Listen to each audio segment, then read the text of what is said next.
Shalom, shalom, au nom de Jésus-Christ, notre Seigneur et notre Sauveur, celui qui vit et qui règne dans tous les siècles des siècles, celui qui ne change pas et qui demeure toujours le même, hier, aujourd'hui et éternellement. Fidèles auditeurs et fidèles téléspectateurs de la radio Télé Shiloh News, je vous souhaite la bienvenue dans cette émission intitulée « En vérité, je vous le dis ». Une émission dominicale à caractère apostolique et prophétique pour livrer le message que le Saint-Esprit met à notre disposition pour l'édification du corps de Christ. Je vous salue, je vous bénis et j'implore la grâce de Dieu sur vous afin que vos esprits puissent être ouverts afin de comprendre les Saintes Écritures. Que la paix de Dieu qui surpasse toute intelligence puisse garder vos cœurs et vos pensées en Jésus-Christ notre Seigneur et notre Sauveur. Je suis bel et bien votre frère, le bien-aimé Moses Bello di Cristo. Bien-aimés dans le Seigneur, vous qui êtes maintenant connectés sur la fréquence inspirée, sur la radio-télé-école, je suis ravi de savoir que Dieu vous a fait cette grâce parce que je crois fermement qu'aujourd'hui, vous serez bénis dans ce message que le Seigneur nous donne aujourd'hui. Je crois fermement que l'amour de Dieu qui est sans fin pourrait aujourd'hui se manifester à votre égard et que vous serez fortifiés en vous-même, encouragés à marcher la tête haute, le regard fixé vers le Seigneur Jésus-Christ et que votre parcours de disciple de Jésus-Christ serait un parcours qui aurait un aboutissement, n'est-ce pas, de couronnement, de gloire, selon la promesse de notre Seigneur et notre Sauveur qui dit que celui qui tiendra bon jusqu'au bout, c'est celui-là qui vaincra. Alors, bien-aimés dans le Seigneur, nous allons donc aller dans notre thème de ce jour. Il s'agit du trésor dans des vases de terre. Voilà notre message d'aujourd'hui. Le trésor dans des vases de terre. Et nous allons nous atteler à lire dans la parole de Dieu le passage qui nous sert, n'est-ce pas, d'appui pour que ce message puisse être livré aujourd'hui sur les antennes de la fréquence inspirée. Nous ouvrons nos Bibles dans 2 Corinthiens au chapitre 4 et nous allons lire le seul verset 7 qui nous intéresse pour le moment. Il est écrit ceci, bien-aimés dans le Seigneur. Nous portons ce trésor dans des vases de terre afin que cette grande puissance soit attribué à Dieu et non pas à nous. Gloire au Seigneur. Voilà le texte qui nous parle de ce trésor qui est placé dans des vases de terre. Bien-aimés dans le Seigneur, lorsqu'on parle de trésor, on parle de quelque chose d'une grande valeur. On parle de richesse, on parle de pactole, on parle de fortune, on parle de ressources. Donc, on parle de quelque chose de valeureux, quelque chose qu'on garde jalousement, quelque chose qu'on chérit. Et normalement, tout trésor qui a de la valeur devrait être gardé dans ce qu'on appelle un coffre-fort, c'est-à-dire dans un lieu sûr, un lieu, n'est-ce pas, qui est sécurisé protégé et qui ne pourra pas subir des dommages si facilement, de manière à ce que le trésor ne puisse pas être facilement atteint non plus. Donc il faut protéger le trésor, il faut garder le trésor, il faut sécuriser le trésor, il faut garder le trésor de manière à ce que personne d'abord ne sache où est le trésor, donc garder le lieu secret et renforcer ce lieu de tous les dispositifs, n'est-ce pas, de sécurité dont on dispose. C'est ainsi que lorsqu'on a quelque chose de grande valeur, on le place dans un coffre-fort et on ferme à clé ou bien avec un code de manière à ce que personne d'autre ne puisse accéder à ce trésor-là. Mais dans notre message d'aujourd'hui, il s'agit de ce trésor qui, au lieu d'être placé dans un lieu sécurisé, dans un coffre-fort, ce trésor est placé dans des vases de terre. Alors, nous sommes en train de comprendre que ces vases de terre sont simplement donc des récipients qui sont faits de terre. Donc, des récipients en terre, et ces récipients ne sont pas si coûteux que ce soit parce qu'il y a de la terre en abondance, on peut prendre la terre, n'est-ce pas, et en faire des vases, autant qu'on veut. Ce n'est pas une matière difficile à trouver. Cette matière est disponible en grande quantité dans la nature. Donc, tout le monde peut accéder à cette matière, à la terre, et puis s'appliquer à former des vases. Donc, cette matière qui est en grande quantité dans la nature nous laisse voir que ces vases ne peuvent pas être des choses qui vont coûter trop cher. Donc, ce sont des vases aussi qui peuvent facilement se briser. Donc, qui sont un peu exposés à tous les dangers possibles et peuvent facilement se briser. Donc, on peut donc comprendre qu'on a ici, dans notre message aujourd'hui, une certaine confrontation ou contradiction mystérieuse entre le contenu et le contenant. Le contenu, c'est ce que nous identifions ici comme étant le trésor. Le contenu, c'est-à-dire ce qui est contenu quelque part, ce qui est placé quelque part. Et le contenant, c'est ce qui contient quelque chose.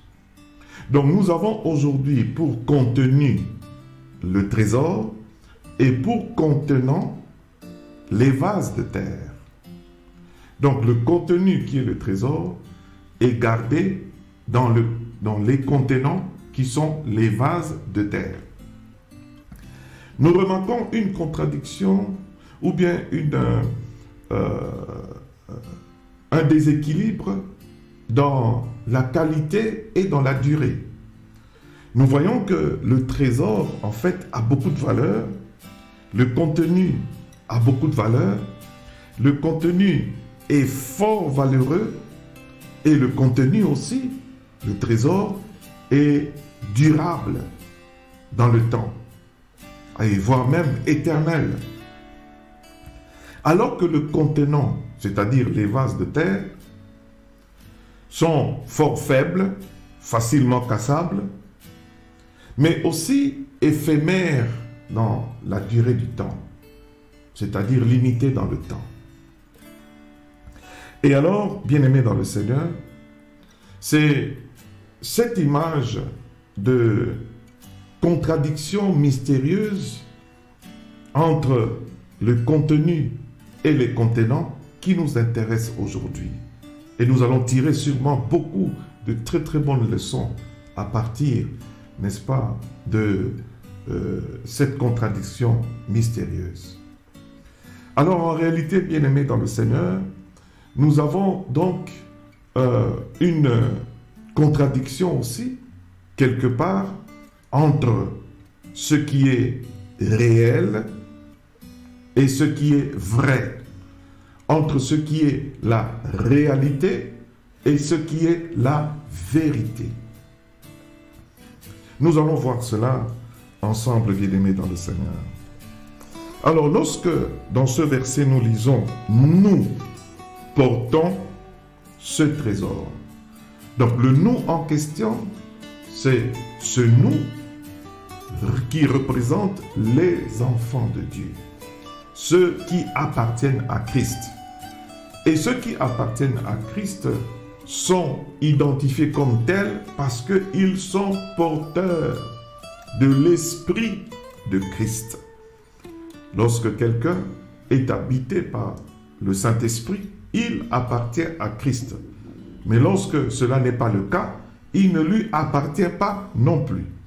Donc, c'est nous, enfants de Dieu, c'est nous, disciples de Jésus-Christ, qui sommes ici dans le contexte, n'est-ce pas, de notre message d'aujourd'hui, en train de représenter les vases de terre, c'est-à-dire les contenants.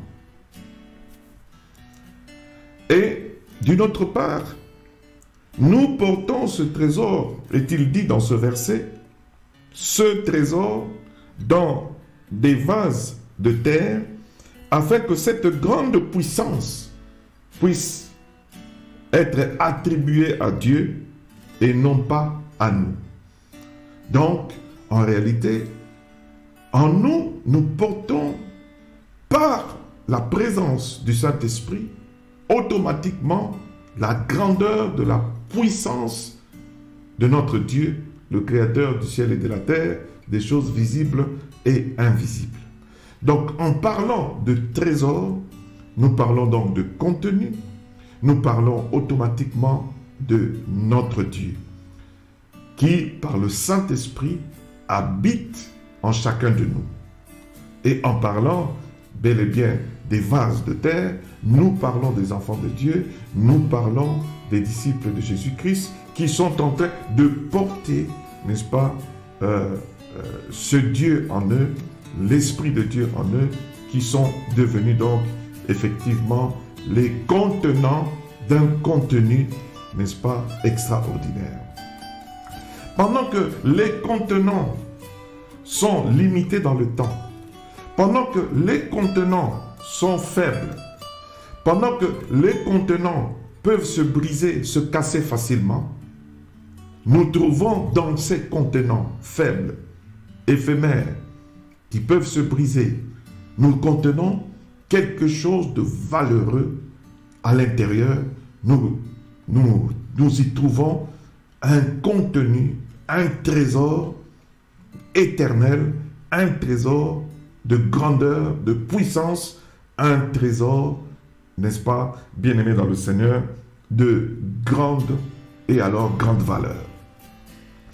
C'est ça, bien-aimé, l'image que j'aurais voulu d'abord, n'est-ce pas, que chacun de nous puisse saisir et comprendre aujourd'hui.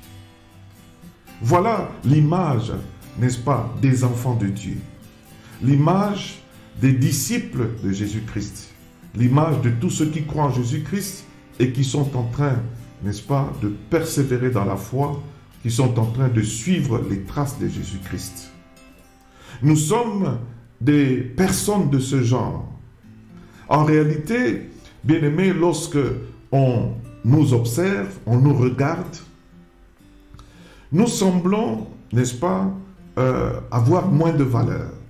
Nous semblons être faibles, nous semblons être limités, effectivement parce que dans notre chair, nous sommes faillibles, nous sommes limités, nous sommes autant comparables à tous les autres communs de mortels.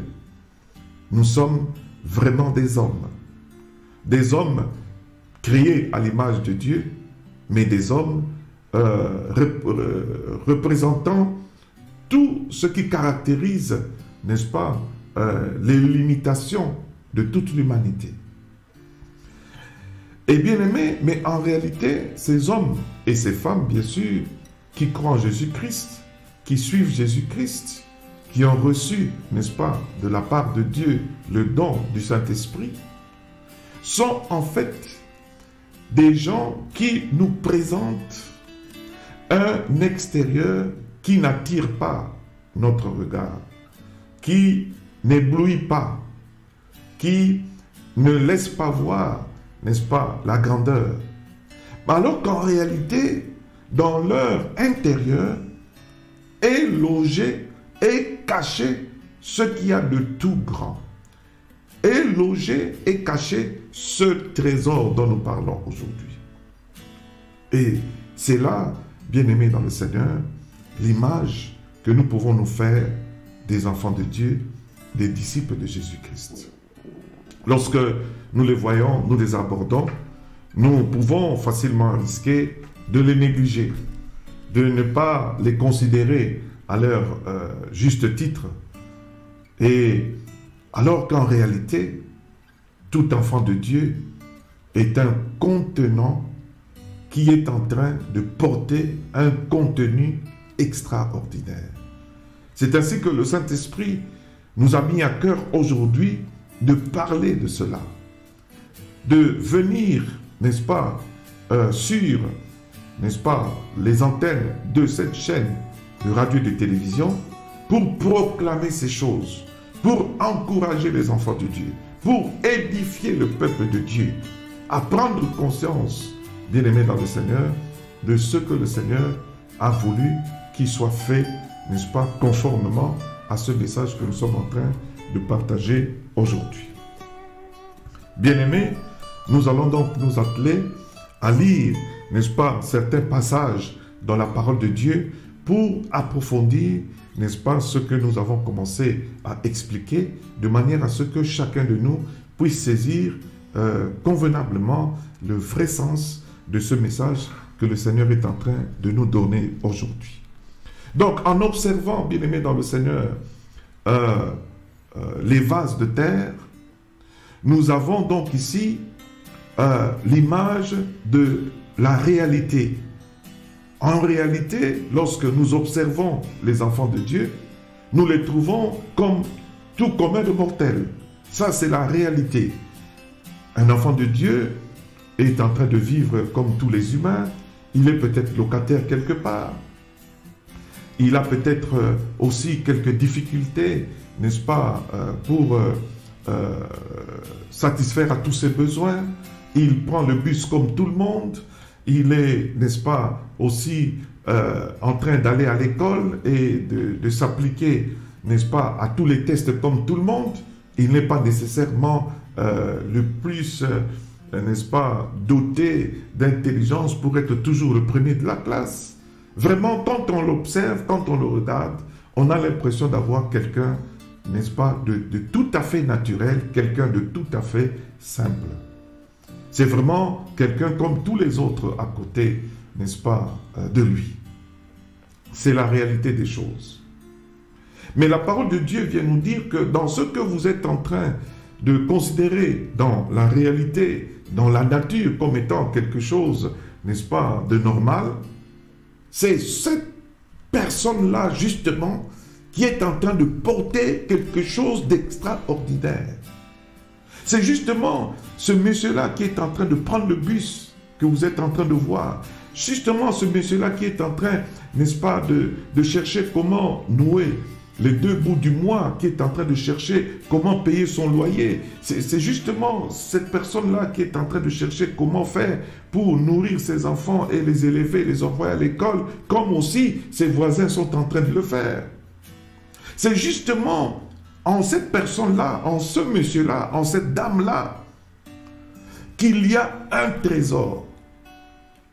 Quand Dieu veut garder quelque chose d'une très grande valeur, ce trésor, n'est-ce pas, valeureux, au lieu de chercher un coffre-fort, au lieu de chercher un lieu le plus reculé possible, sécurisé possible, que fait Dieu? Dieu s'en va mettre cela dans un homme qui est semblable à tous les mortels. dans une femme quelconque de notre avenue, dans un homme quelconque que nous connaissons depuis son enfance, un homme dont nous connaissons les parents, un homme dont nous connaissons, n'est-ce pas, les frères, les sœurs. C'est ça la manière d'agir de Dieu. Alors, qu'est-ce qui se passe dans la vie, dans la réalité de cet homme, bien de cette femme qui est en fait enfant de Dieu, disciple de Jésus-Christ? Il n'a pas, n'est-ce pas, l'approbation facile des hommes qui le connaissent, qui le côtoient. Il est quelque part un peu négligé. Il passe comme monsieur n'importe qui, comme madame n'importe qui. Dieu, n'est-ce pas, a voulu que les choses se passent ainsi. Il n'y a rien de spécial qui puisse attirer, n'est-ce pas, les regards sur une personne ou bien, n'est-ce pas, un homme ou une femme qui est en Jésus-Christ. Il se bat dans la vie comme tout le monde, il doit travailler comme tout le monde pour gagner sa vie, pour soutenir sa famille, pour élever ses enfants, pour tout ce qu'il faut dans la vie. C'est un monsieur normal, c'est une dame normale. Mais la parole nous dit que c'est justement là, dans ce lieu-là, en cet homme-là, en cette femme-là, que Dieu a trouvé le lieu sûr pour loger, pour déposer, pour garder, pour cacher ce qu'il y a de plus valeureux, le trésor. Et ce trésor bien-aimé n'est pas n'importe quel trésor. En réalité, le trésor, c'est Dieu lui-même. Dieu lui-même, par son Esprit Saint, vient vivre, n'est-ce pas, en cet homme et en cette femme et en toute personne qui croit en Jésus-Christ et qui confesse, n'est-ce pas, la seigneurie de son Fils. Bien-aimés dans le Seigneur, nous avons d'une part une réalité qui nous paraît naturelle, simple, normale, et nous avons d'une autre part une vérité en cette personne. Alors nous nous posons la question, en fait, comment définir une telle personne? Comment définir en réalité un enfant de Dieu? Comment définir en réalité, bien-aimé dans le Seigneur, une personne qui appartient à Jésus-Christ? C'est une personne qui apparemment est faible, apparemment est normale, apparemment est naturelle, alors que en vérité, tel que se nomme aussi cette émission, c'est une personne extraordinaire, mais pas extraordinaire par soi-même, rendue extraordinaire par la valeur du contenu, par la valeur de ce qui est contenu en cette personne, par la valeur du trésor que cette personne est en train de porter. C'est ainsi que, selon la volonté de Dieu, la personne qui porte un tel trésor, le contenant qui contient un tel contenu, ne devrait pas s'attirer la gloire, chercher à prendre la gloire, mais que ce contenant devrait toujours veiller à ce que la gloire revienne, n'est-ce pas, à ce Dieu qui est venu lui-même en tant que trésor s'investir dans la vie de la personne en question. Ainsi est-il dit, nous, enfants de Dieu, disciples de Jésus-Christ, portons ce trésor, c'est-à-dire Dieu lui-même, dans des vases de terre, dans une nature simple, faible, afin que cette grande puissance qui est investie en nous, qui vit en nous, qui caractérise, n'est-ce pas, notre intérieur, soit attribuée à Dieu et non pas à nous. Automatiquement, c'est avec cette phrase que Dieu est en train de déterminer automatiquement comment est-ce que nous, en tant qu'enfants de Dieu, en tant que disciples de Dieu, devrions, n'est-ce pas, nous voir, n'est-ce pas, dans notre milieu normal, dans notre milieu ambiant, dans notre milieu social, où que nous soyons dans la vie. Donc, ce qui va caractériser, n'est-ce pas, un enfant de Dieu, un disciple de Jésus-Christ, Ce ne serait pas l'extravagance. Ce ne serait pas le besoin de la grandeur d'être vu. Un enfant de Dieu ne saura jamais être un m'as-tu vu. Un enfant de Dieu, ce serait quelqu'un de tout à fait naturel, de tout à fait normal. Parce que Dieu l'a voulu ainsi. Dieu a voulu, n'est-ce pas, que son aspect extérieur, je parle d'un enfant de Dieu, puisse être un aspect naturel, un aspect normal. Alors que l'intérieur de cet enfant de Dieu puisse être un intérieur extraordinaire, un contenu extraordinaire dans un contenant tout à fait simple et naturel. Voilà la volonté, n'est-ce pas, de notre Seigneur et de notre Sauveur. Il a voulu ainsi et nous allons aussi, n'est-ce pas, comprendre cela comme cela et surtout croire en cela afin que nous puissions mener une vie qui va sûrement plaire à notre Père. Si nous menons une vie qui va à l'encontre de ce dispositif que je suis en train de décrire, bien-aimé dans le Seigneur, nous entrerons sûrement en confrontation avec l'Éternel notre Dieu. Si nous avons des allures, n'est-ce pas, d'orgueil, des allures d'extravagance, des allures de m'as-tu vu, sûrement notre vie ne plaira pas à l'Éternel notre Dieu. Il est donc dit que Dieu, n'est-ce pas, résiste aux orgueilleux, mais il fait grâce aux humbles. Donc Dieu a voulu que notre extérieur soit simple, pendant que notre intérieur est magnifique et extraordinaire, et Dieu a automatiquement dicté que nous puissions mener une vie qui est une vie simple. Alors que Dieu en nous fait des choses extraordinaires. Et aujourd'hui, dans ces derniers temps, nous sommes en train de voir que dans les milieux des enfants de Dieu, le besoin de la grandeur, le besoin de l'extravagance, le besoin d'être des m'as-tu vu, le besoin de porter des grands noms, le besoin de la titromanie, le besoin de cet orgueil de la vie, n'est-ce pas, qui est plus grand, qui a la plus grande église, qui fait quoi, qui porte ceci, qui a des plus grandes références, et beaucoup plus maintenant à constater au milieu des enfants de Dieu. Alors que Dieu ne nous a pas conçus de cette manière-là. Le dispositif que Dieu a placé nous laisse entendre que Dieu ne nous voit pas, n'est-ce pas, sous ce regard-là.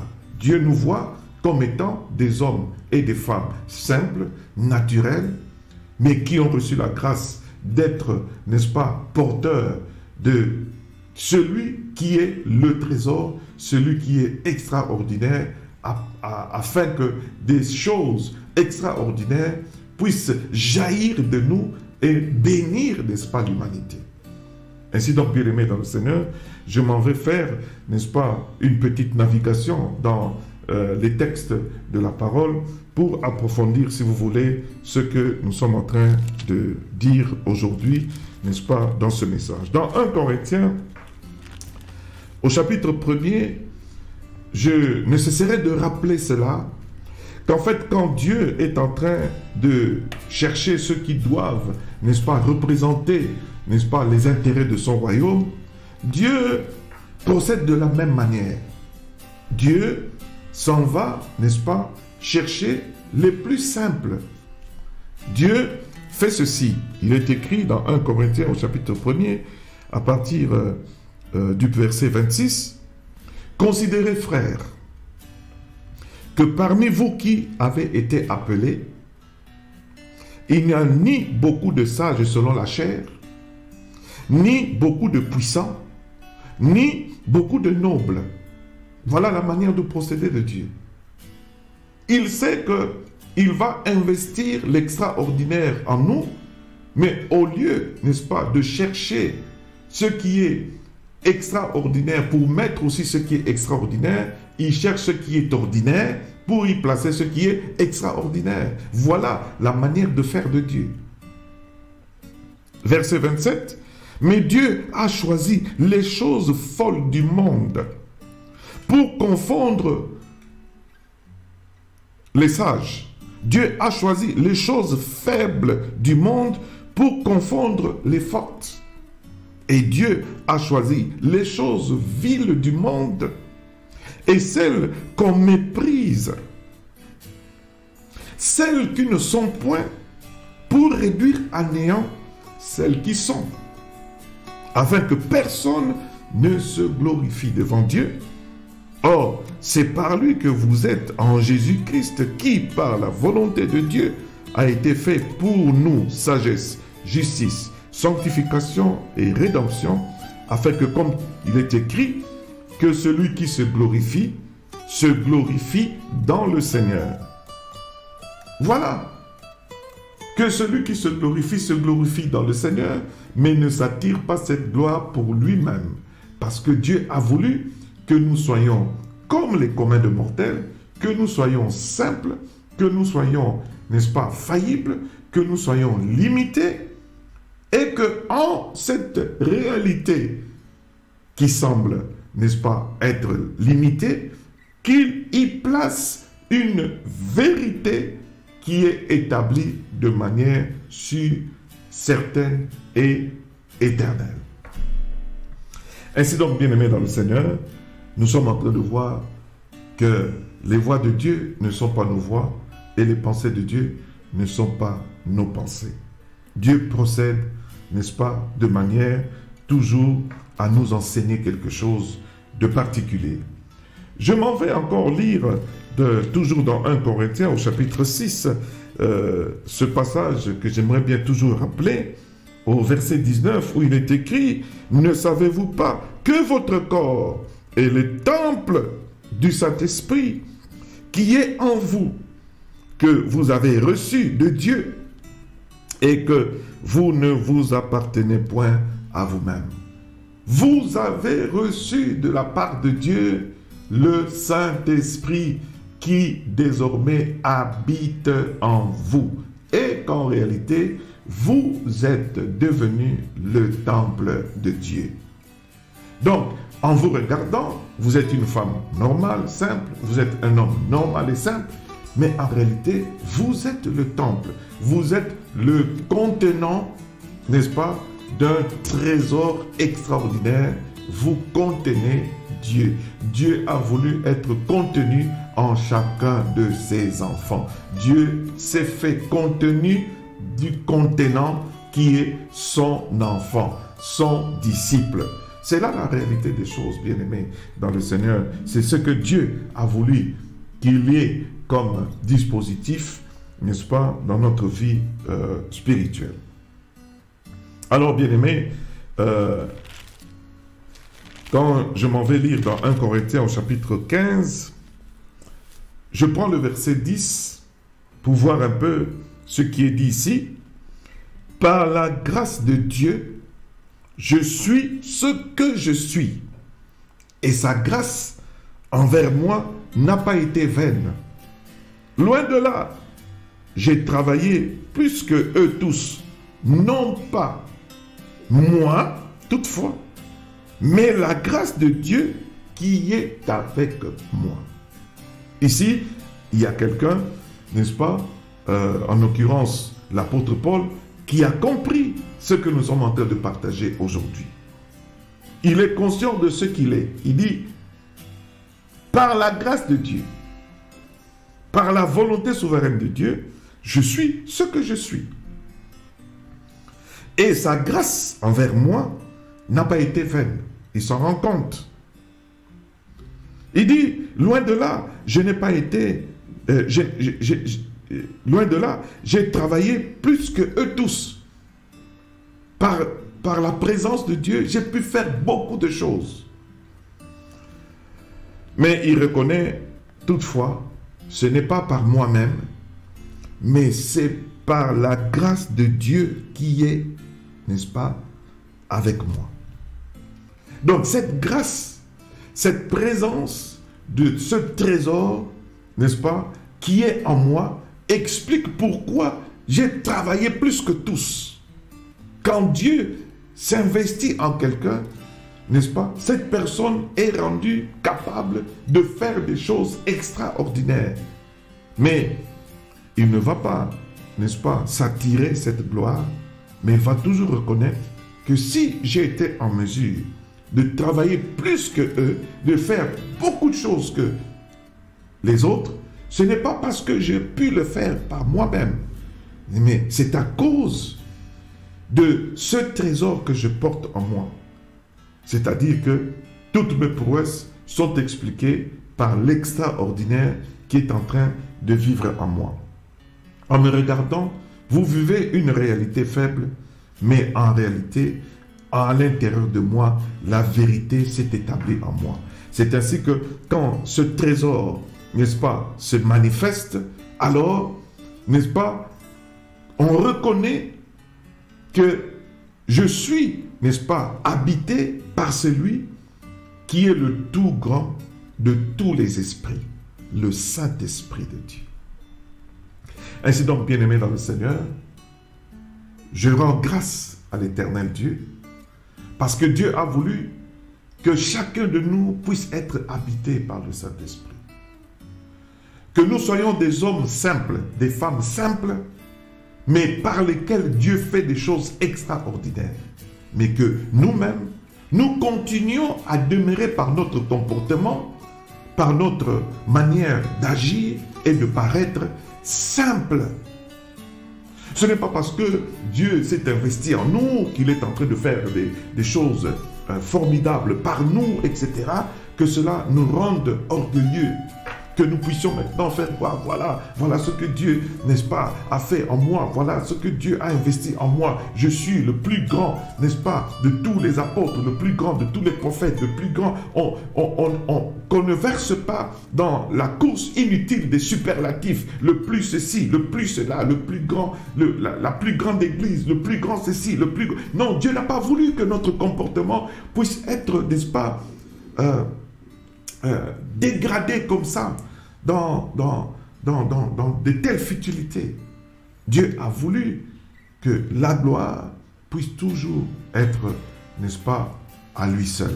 Pendant que nous restons simples, pendant que nous restons normaux, pendant que nous restons, n'est-ce pas, humbles. C'est là, n'est-ce pas, la volonté de notre Dieu. Donc, bien-aimés, soyons édifiés et essayons de comprendre que ce n'est pas parce que Dieu est en train de faire des choses extraordinaires par nous que nous devrions, n'est-ce pas, aussi afficher un comportement d'orgueil et commencer à minimiser les gens tout autour de nous. Ou bien commencer à parler, n'est-ce pas, dans un langage qui démontre, n'est-ce pas, que nous sommes devenus, n'est-ce pas, orgueilleux. Nous devons toujours nous souvenir de cela et rendre toujours, n'est-ce pas, la gloire à notre Seigneur et à notre Dieu, bien-aimés dans le Seigneur. Ainsi, bien-aimés, je reste encore dans ce premier, cette première lettre, n'est-ce pas, de l'apôtre Paul aux Corinthiens, parce que ici, comme je l'ai dit dans 1 Corinthiens chapitre 6, verset 19, le Saint-Esprit demeure, habite en nous. Nous sommes le temple, n'est-ce pas, où le Saint-Esprit est en train, n'est-ce pas, de demeurer.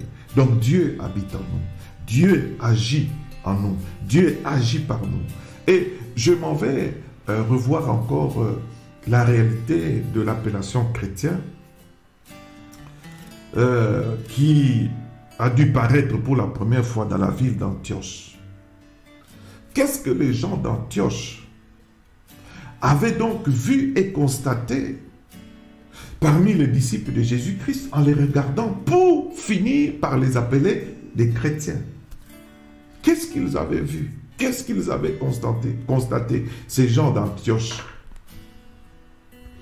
Ils avaient sûrement observé et ils ont vu des hommes et des femmes qui s'identifient à Jésus-Christ, c'est-à-dire qui mènent une vie selon les préceptes de Jésus-Christ, qui sont apparemment des gens simples, humbles, on n'en a pas vu d'orgueilleux.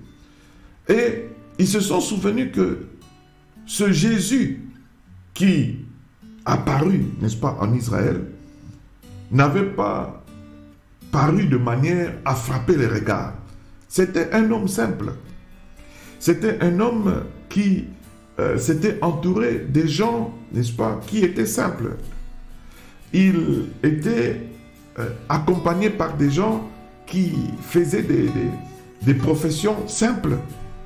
Il était avec ceux qui étaient regardés comme étant les faibles de la société.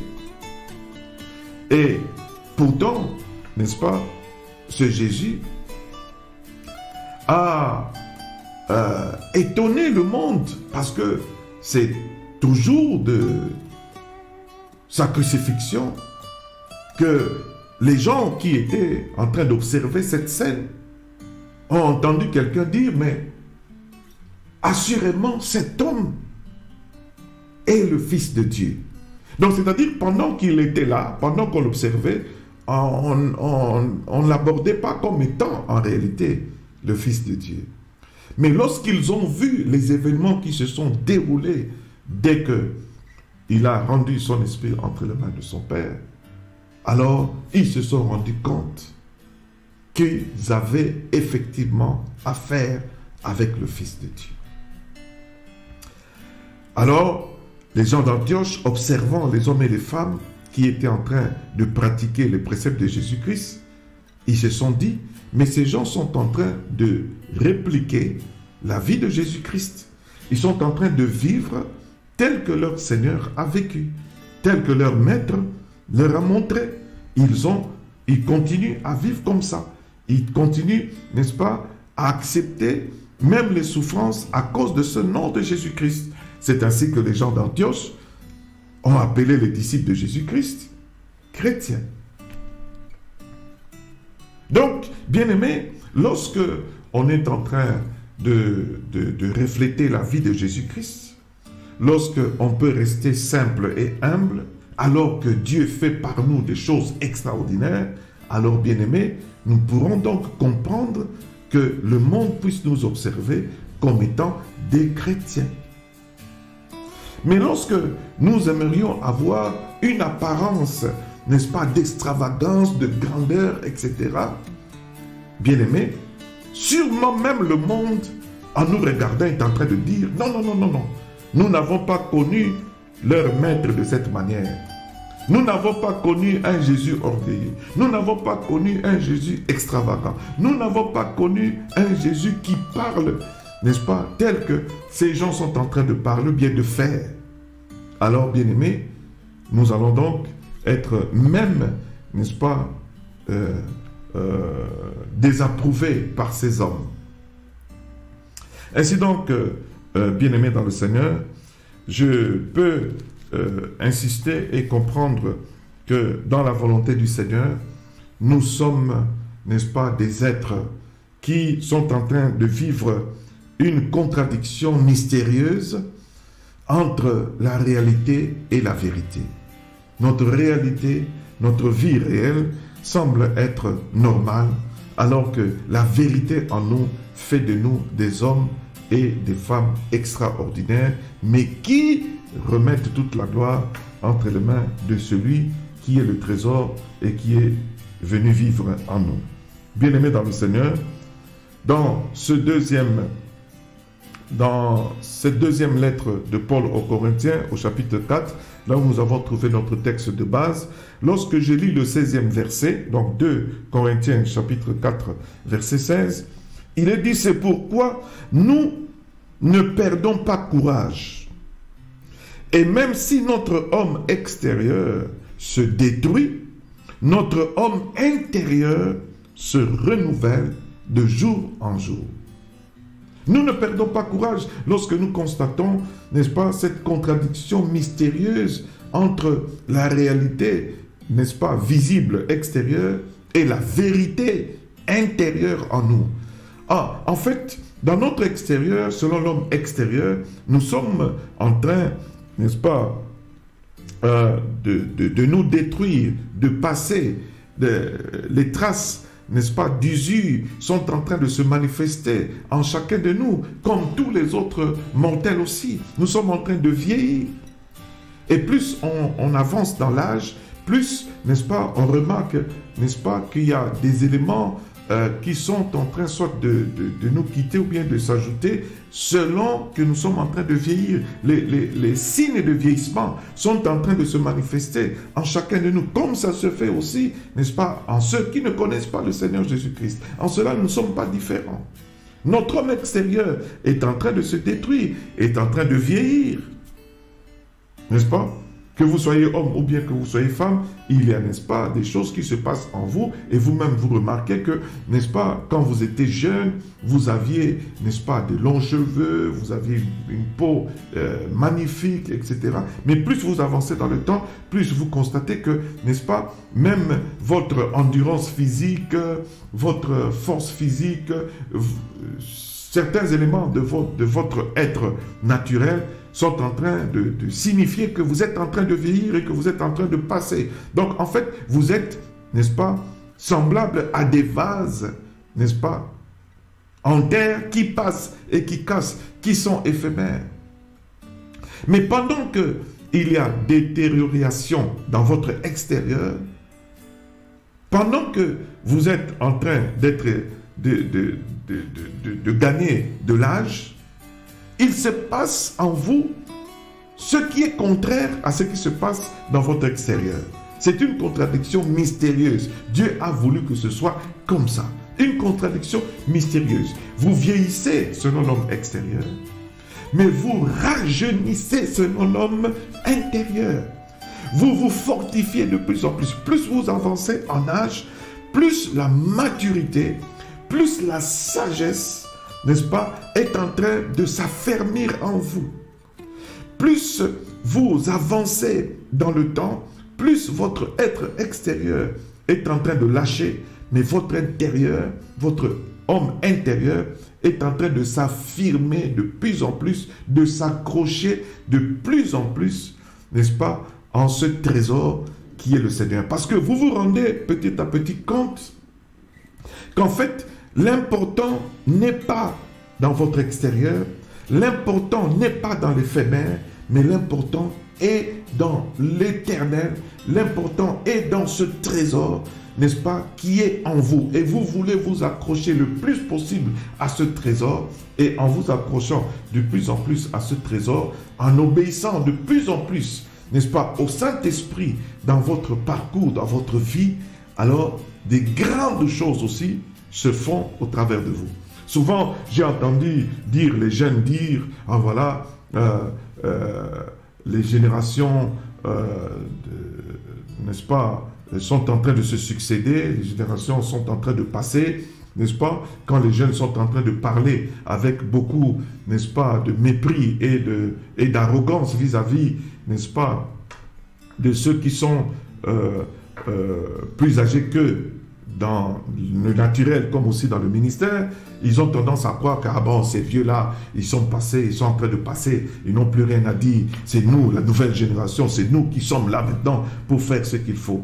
Mais c'est erroné, bien-aimé, n'est-ce pas, dans le Seigneur, parce que ici, la parole de Dieu est en train de nous montrer que, en fait, plus on demeure dans le temps, n'est-ce pas, on est en train de s'user extérieurement, mais plus on est en train de rajeunir sur le plan spirituel, dans son intérieur. Il est dit ici, c'est pourquoi nous ne perdons pas courage.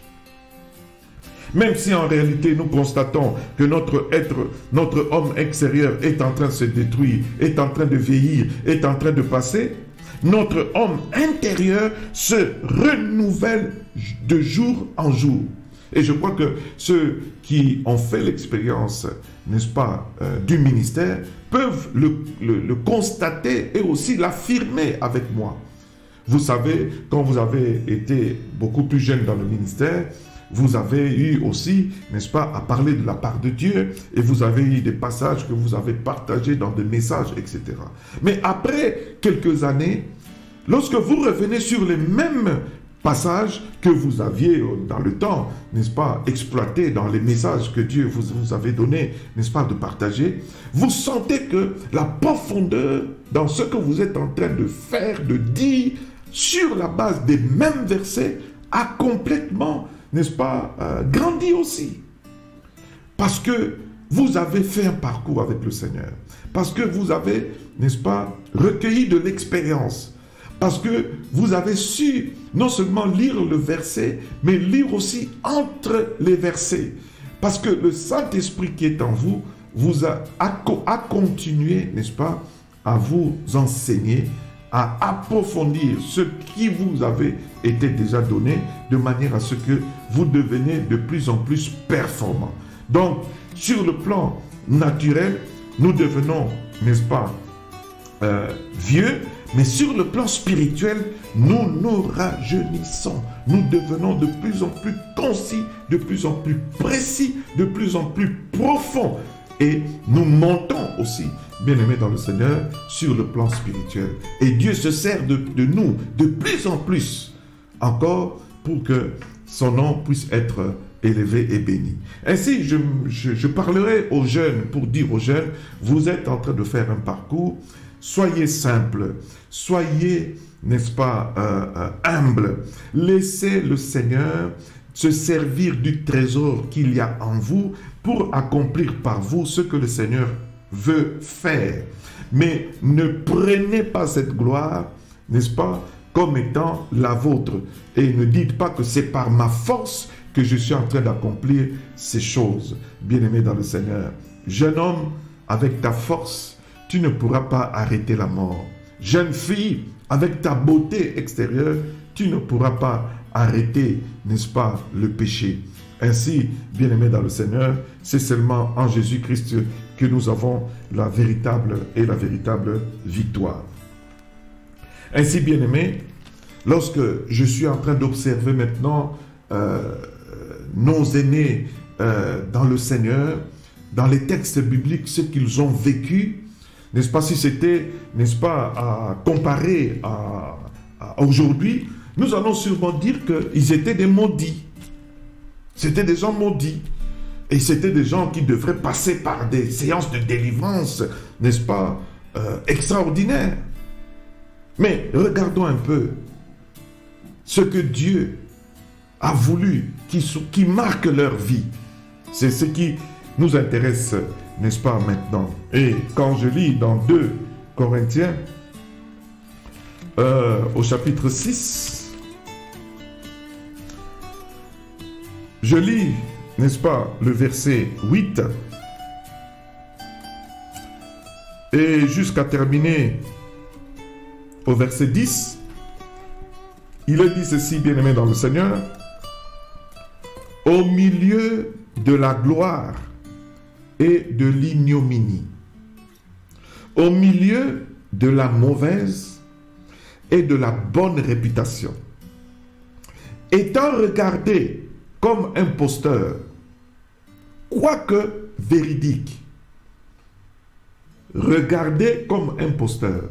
Ceux qui te regardent, ceux qui t'observent se disent, ah, ça, c'est un aventurier, c'est un imposteur. Ça, tu vis cette réalité-là. C'est ce que les gens racontent sur toi. Mais en vérité, ce qui est vrai selon Dieu, c'est que tu es véridique. Comme inconnu, le monde, en te regardant, se dit, ah, on ne connaît pas, c'est un inconnu. Mais quoique bien connu, tu es connu de Dieu parce que tu as ton nom inscrit dans le livre de vie, parce que tu as été, n'est-ce pas, scellé du Saint-Esprit. Parce que Dieu, n'est-ce pas, est venu élire son domicile en toi. Comme mourant, c'est comme ça qu'on te regarde, comme mourant. Et voici, nous vivons. Comme châtiés, quoique non mis à mort. Comme attristés, et nous sommes toujours joyeux. Soyez toujours joyeux. Réjouissez-vous dans le Seigneur. Réjouissez-vous dans le Seigneur. comme pauvre. Nous sommes regardés comme pauvres. Ah, il n'a rien. Qu'est-ce qu'il a d'important? Il n'a rien. C'est un pauvre. Comme pauvre. Alors que nous en enrichissons plusieurs. La contradiction mystérieuse entre, bien-aimé, la réalité et la vérité. Bien-aimé. Comme n'ayant rien. Et nous possédons toutes choses. On nous regarde comme n'ayant rien. Mais nous possédons toutes choses. La parole nous laisse voir que nous sommes bénis de toutes les bénédictions spirituelles dans les lieux célestes. Mais lorsqu'on nous regarde en réalité comme ça, nous semblons être des gens qui n'ont rien du tout. C'est ainsi que nous devons apprendre à comprendre ces choses et à prendre conscience de ces choses. Comme le dirait Paul, je suis ce que je suis par la grâce de Dieu. C'est en découvrant ces choses, c'est en confessant ces choses que nous allons comprendre que nous n'allons plus souffrir de ce que les hommes sont en train, n'est-ce pas, de nous faire, ou bien ce que les hommes sont en train de vouloir faire pour que nous comprenions par eux ce que nous sommes. Nous ne sommes pas ce que les hommes sont en train de dire que nous sommes, mais nous sommes ce que Dieu est en train de dire que nous sommes. Mais nous restons vis-à-vis des hommes, n'est-ce pas, des personnes simples et humbles. Pas besoin de s'enorgueillir. Pas besoin du tout. Dieu ne veut pas, n'est-ce pas, que nous puissions verser dans l'orgueil, que nous devenions des extravagants, que nous devenions des matu-vus, que nous luttons pour être reconnus, tout ça, je suis ceci, je suis cela, moi, j'ai quelque chose de Dieu, j'ai quelque chose de Dieu.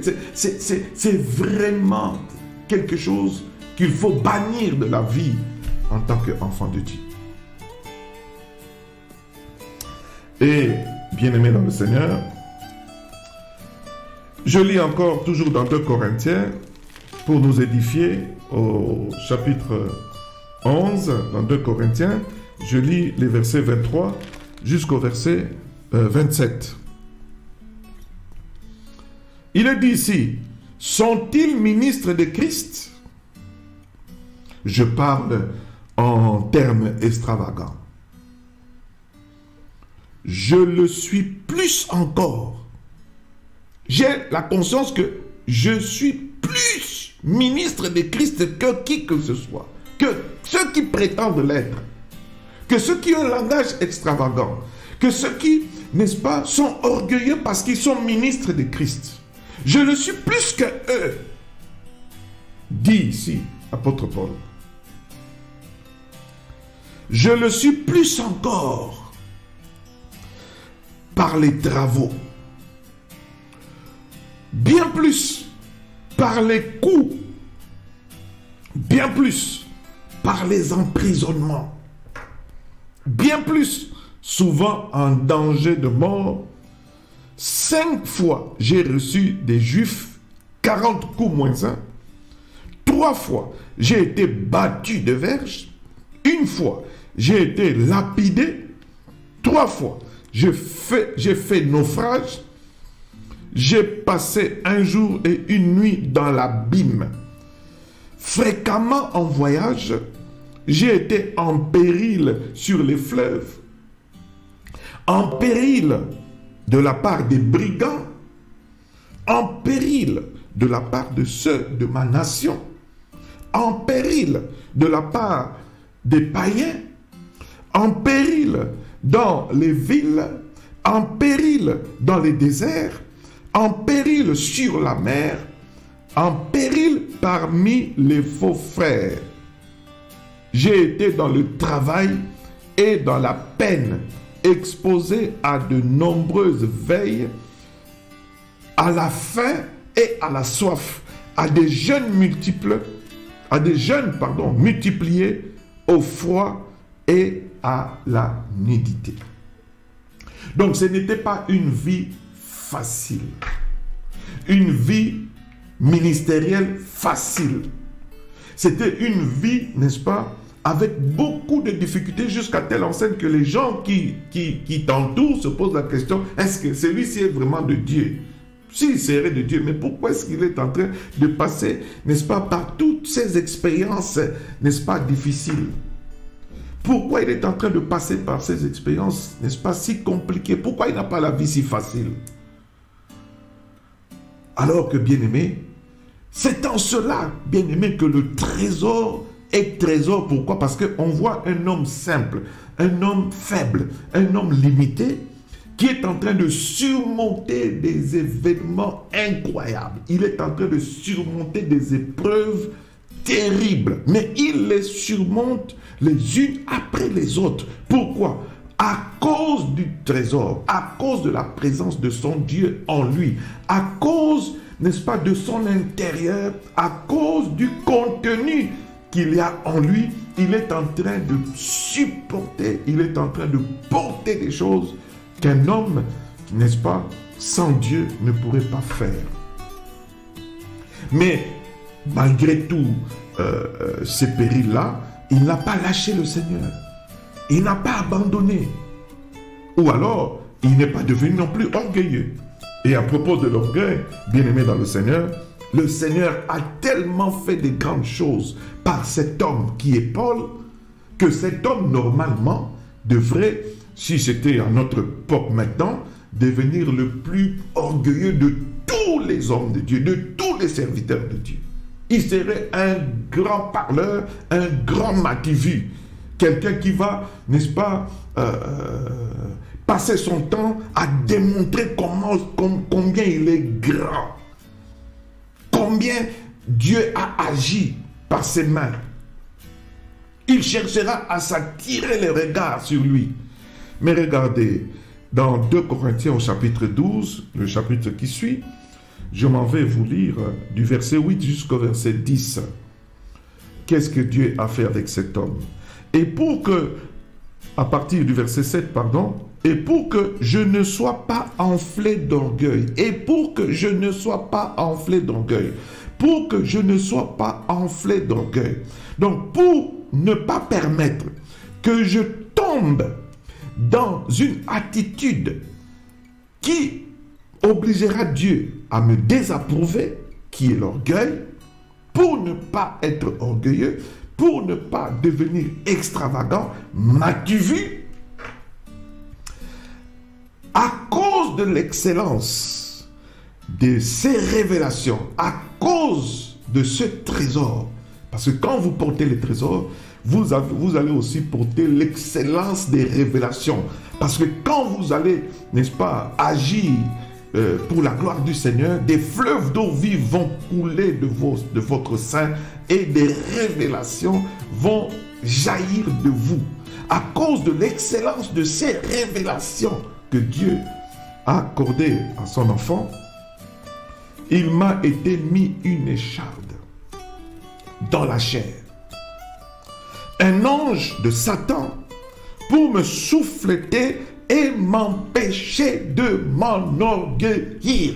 Dieu ne veut pas que ses enfants, ses serviteurs et ses servantes puissent tomber dans le péché de l'orgueil à cause des choses extraordinaires que Dieu fait jaillir de leur sein.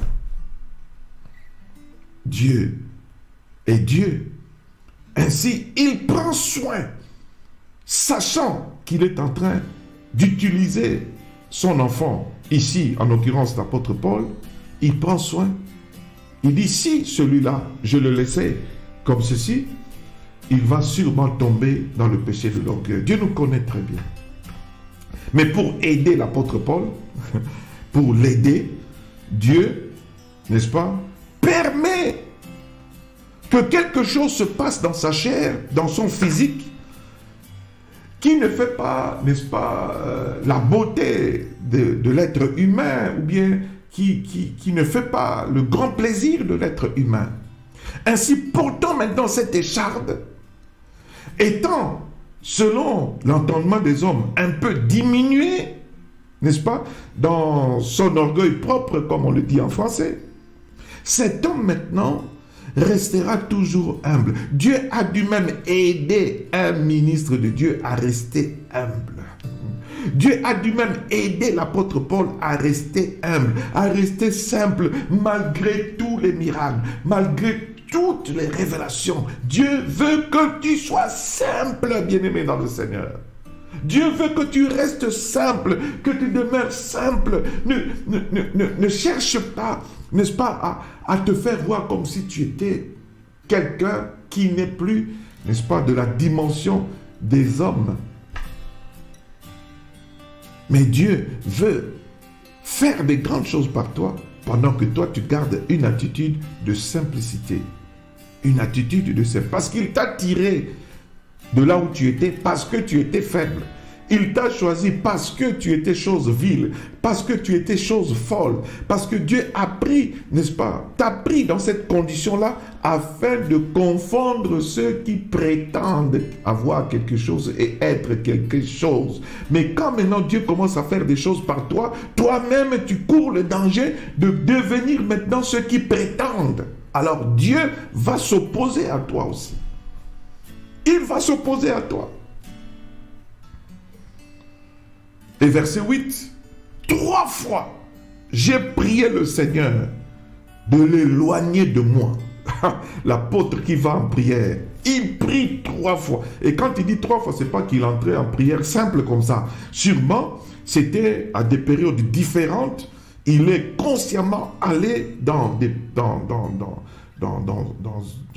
une prière, n'est-ce pas, privée, pour implorer la grâce de Dieu la première fois, pour que Dieu puisse ôter, n'est-ce pas, cette infirmité en lui. Mais la première fois, rien ne s'est passé, Dieu n'a rien fait. La seconde fois, rien ne s'est passé, Dieu ne l'a pas fait. La troisième fois, rien ne s'est passé, Dieu n'a rien fait du tout. Jusqu'à telle enseigne que je crois que lui-même se posait la question, est-ce que je suis avec Dieu? Est-ce que Dieu est avec moi? Est-ce que Dieu est à moi? Est-ce que j'appartiens à Dieu ou bien pas? Pourquoi Dieu ne m'écoute pas? Pourquoi Dieu ne me répond pas? Et au verset 9, il m'a dit, au lieu d'ôter, n'est-ce pas, l'infirmité, Dieu parle. Qu'est-ce qu'il dit?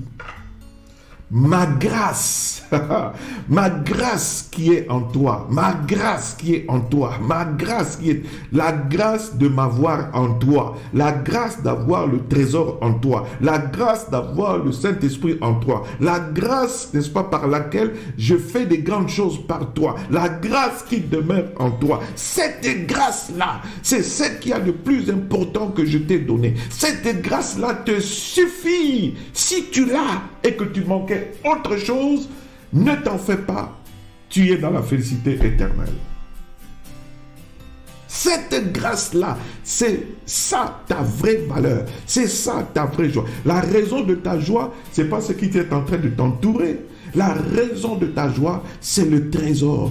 Tu dis, Seigneur, je te rends grâce chaque jour de ce que tu as voulu venir vivre en moi, de ce que tu m'as donné, tout ce que tu as de plus cher. La parole me dit que j'ai été crucifié avec Christ. Et si je vis, ce n'est pas moi qui vis, mais c'est Christ qui vit en moi. Tout ce qu'il y a de plus cher pour Dieu est en moi.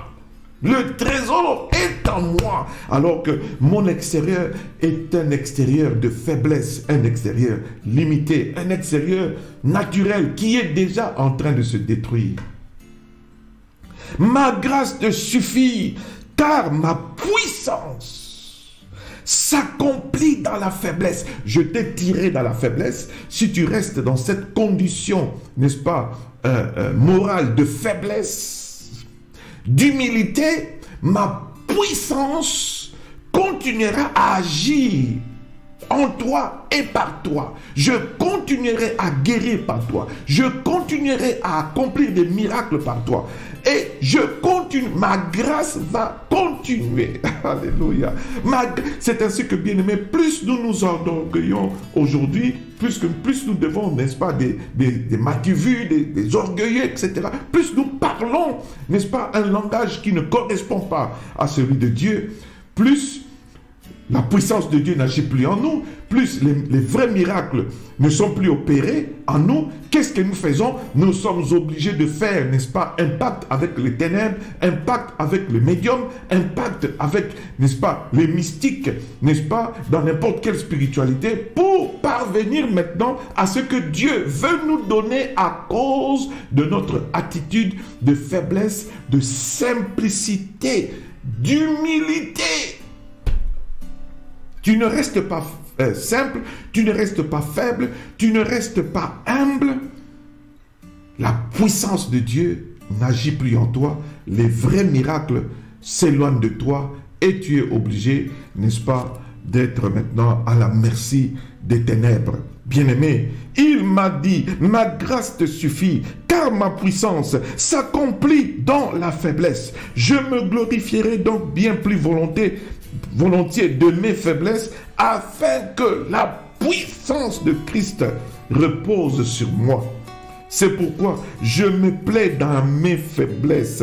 Je me plais dans les faiblesses. Je me plais quand on me diminue. Je me plais quand on m'ignore. Je me plais, n'est-ce pas? Je me plais quand on m'ignore. Je me plais quand on me minimise. Je me plais comme ça. Je comprends ce principe. Je comprends cette révélation de Dieu. Quand on me minimise, quand on ne fait pas attention à moi, quand personne ne veut, n'est-ce pas, suivre ce que je suis en train de dire, je comprends par là, bien-aimé dans le Seigneur, que, n'est-ce pas, la vraie puissance de Dieu peut agir alors par moi. La parole dit, c'est pourquoi je me plais dans les faiblesses, dans les outrages, lorsqu'on m'injurie à cause de Christ, lorsqu'on me minimise à cause de Christ, je me plais dans les calamités. Quelqu'un d'autre dira, mais c'est un serviteur de Dieu, mais pourquoi il est dans ce malheur-là, etc. Tout ça là, c'est ma formation, c'est ma formation. Ce n'est pas une malédiction, bien-aimé dans le Seigneur. Je me plais dans les persécutions. Je me plais. Quelqu'un a du plaisir quand il est persécuté. Je me plais dans les persécutions. Pourquoi me persécute-t-on? Parce que j'ai un trésor. J'ai un trésor. Je porte un trésor. Alléluia. On veut me ravir le trésor. Mais moi, je me plais, n'est-ce pas, dans les persécutions, dans les détresses. Pour Christ. Pour Christ. J'accepte les détresses, j'accepte les persécutions, j'accepte les calamités, j'accepte les outrages, j'accepte toute forme de faiblesse. Car quand je suis faible, alléluia, oh my God, quand je suis faible, c'est alors que je suis fort. Ah, bien-aimé, il faut faire ces expériences dans le Seigneur. Vous êtes en face de la présence d'un démon et vous donnez l'ordre à ce démon de libérer la vie d'une personne et ce démon résiste et refuse. Aussi longtemps que vous vous rendez pas compte que vous êtes en train d'agir comme si vous agissez par vous-même, il y a la résistance qui se manifeste. Mais lorsque vous vous rendez compte que le dispositif que Dieu a voulu, il a voulu que le trésor soit placé dans des vases de terre. Il a voulu que le contenu extraordinaire soit placé dans un contenant ordinaire. Lorsque vous vous rendez compte de là où Dieu vous a tiré, dans la faiblesse, dans l'anonymat, lorsque vous acceptez d'être humble devant Dieu, vous n'avez même plus beaucoup à dire et à faire. Un petit signe de votre part, au nom de Jésus-Christ, fait basculer, n'est-ce pas, le démon.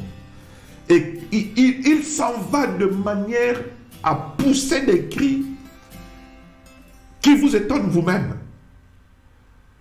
C'est ainsi que je suis en train d'édifier les gens qui pensent qu'ils sont devenus grands parce que Dieu est en train de faire de grandes choses par eux. Faites attention. revenez dans votre bon sens. Le Seigneur peut faire tout ce qu'il veut par nous. Mais le Seigneur, en nous regardant, il veut toujours nous trouver dans cette attitude de faiblesse, de simplicité et aussi d'humilité. C'est cette attitude qui permet que la puissance de Dieu, que les vraies révélations, que l'excellence des révélations, que la vraie puissance qui nous vient du trône de l'Éternel puisse agir. Sinon, nous serons obligés de faire recours aux ténèbres et prétendre servir Dieu. Et cela, c'est pour notre propre perte. Mais Dieu ne veut pas que cela soit ainsi.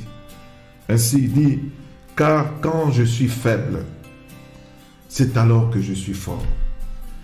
Quand ma réalité correspond à la faiblesse, c'est alors que la vérité, qui est le trésor que je porte en moi, peut agir et s'imposer sur n'importe quelle situation de ma vie. Bien-aimés dans le Seigneur, et cela n'est pas étonnant dans tout ce que nous sommes en train de dire ici, bien-aimés dans le Seigneur. Cela n'est pas étonnant. Cela a été le cas de notre Seigneur et Sauveur Jésus-Christ. Cela a été dit, n'est-ce pas, concernant notre Seigneur et Sauveur Jésus-Christ. Et je ne me fatiguerai pas de répéter cela dans ce que le prophète Ésaïe aurait dit de lui, au chapitre 53. Un chapitre, n'est-ce pas, qui devrait toujours nous inspirer à voir comment est-ce que cette contradiction mystérieuse, n'est-ce pas, entre la réalité de Christ et la vérité qu'il était. Ici, on voit qui a cru à ce qui nous a été annoncé. Ésaïe chapitre 53. Qui a cru en cela? Qui a reconnu le bras de l'Éternel? C'était difficile de reconnaître le bras de l'Éternel parce qu'en regardant la personne par laquelle, n'est-ce pas, le bras de l'Éternel est en train d'agir, on se dit, mais ça ne vaut pas la peine, n'est-ce pas, de regarder cet homme.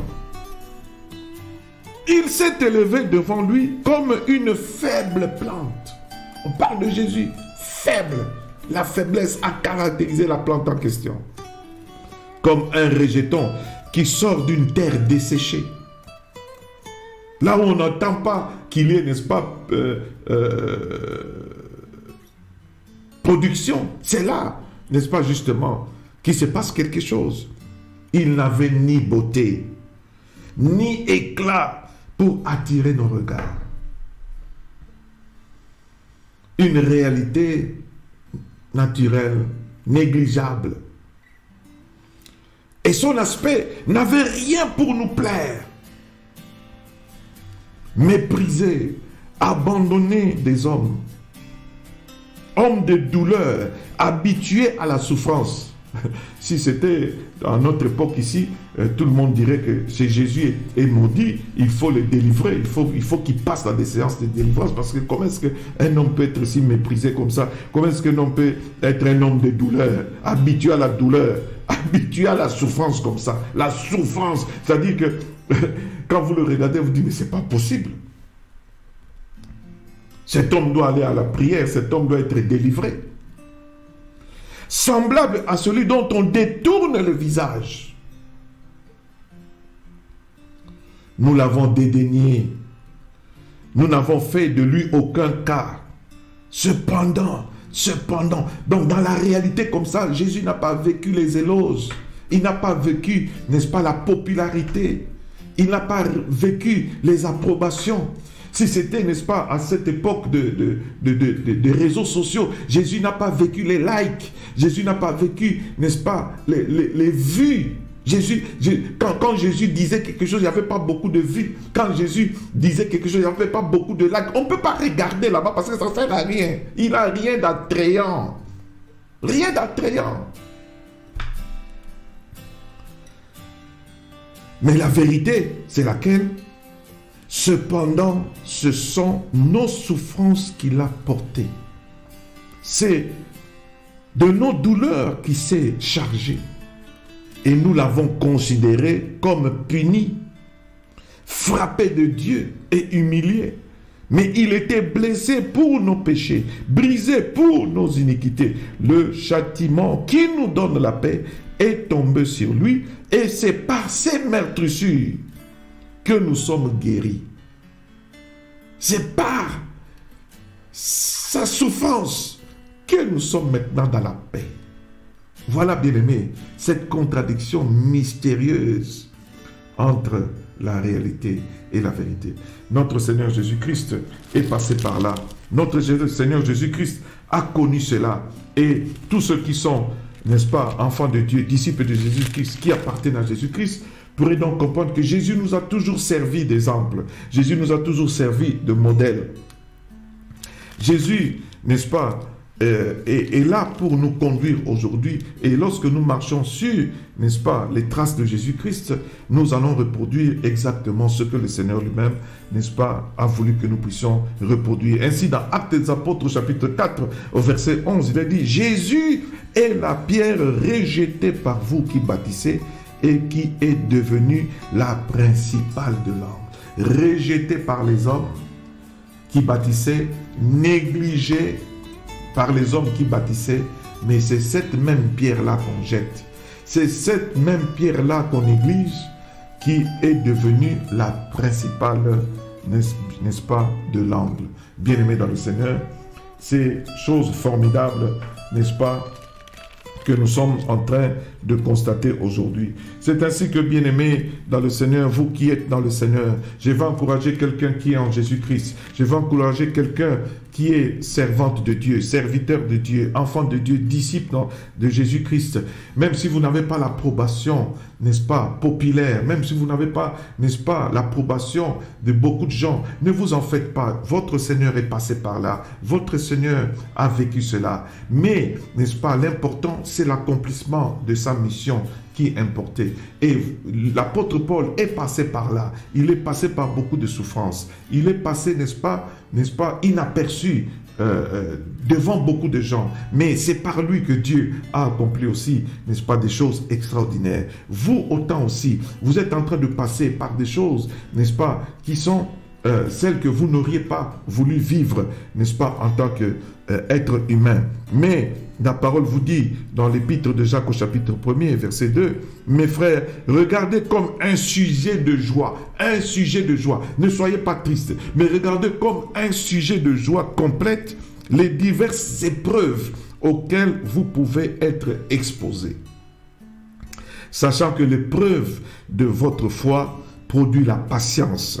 Mais il faut que la patience accomplisse parfaitement son œuvre afin que vous soyez parfaits et accomplis sans faillir en rien. » Ainsi, j'édifie quelqu'un qui est en train de passer par des épreuves, qui est peut-être négligé, qui n'est peut-être pas reconnu, qui a besoin de reconnaissance mais qui ne reçoit pas cela.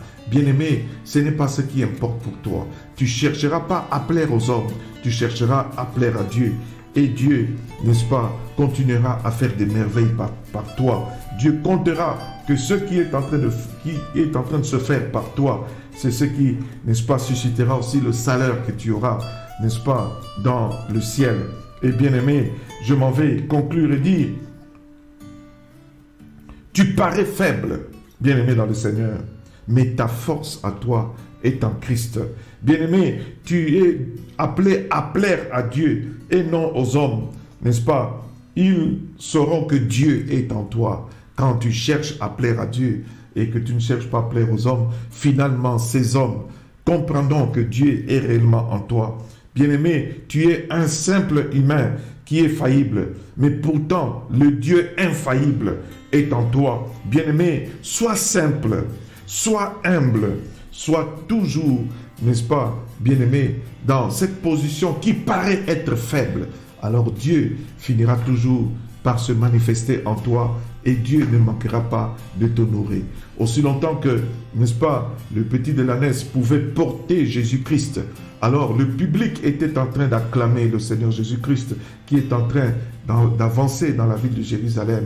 Mais en acclamant le Seigneur Jésus-Christ, n'est-ce pas, l'animal sur lequel Jésus-Christ s'était, n'est-ce pas, posé, était en train de savourer aussi, Seigneur, si vous voulez, la gloire qui était donnée à notre Seigneur et Sauveur. En d'autres termes, je veux dire, plus tu te soumets au Seigneur, plus tu portes le Seigneur, plus tu avances, n'est-ce pas, pour que le Seigneur puisse pénétrer, n'est-ce pas, dans la ville de Jérusalem, plus tu vas aussi participer à cette atmosphère de gloire que le Seigneur aimerait partager avec toi, n'est-ce pas, dans le ciel. En ce sens, je te bénis, toi qui as suivi, je te bénis, toi qui t'accroche à cette parole, je te bénis, toi qui comprends cette parole, et je prie le Seigneur pour que tu puisses non seulement saisir cette parole, comprendre cette parole, mais croire aussi. Car, n'est-ce pas, si tu crois, tu pourras alors voir la gloire de Dieu dans ta vie. Alors que, n'est-ce pas, si tu crois, tu pourras permettre à l'Éternel d'accomplir ces choses aussi dans ta vie. Reste simple, reste dans la position de faiblesse, reste, n'est-ce pas, apparemment faible, reste dans l'humilité, reste naturel pour permettre au surnaturel qui est en toi d'agir de plus en plus dans ta vie. Et cela, pas pour ta gloire, mais pour la gloire de celui qui t'a appelé, n'est-ce pas, dans son œuvre. En ce sens, je te bénis et je te souhaite un bon dimanche et, n'est-ce pas, un bon début de semaine et une semaine de gloire, une semaine, n'est-ce pas, de bénédiction dans le Seigneur et dans notre Sauveur Jésus-Christ. Avec le même plaisir, j'aimerais te revoir le dimanche prochain à la même heure, à 10 h, connecté à cette émission sur la chaîne Radio-Télé Shiloh News, la fréquence inspirée, la Radio-Télé École pour notre édification. Avec le même plaisir, je serai ravi de te revoir prochainement. Et je peux te dire au revoir au nom de notre Seigneur et Sauveur Jésus-Christ. Amen, amen.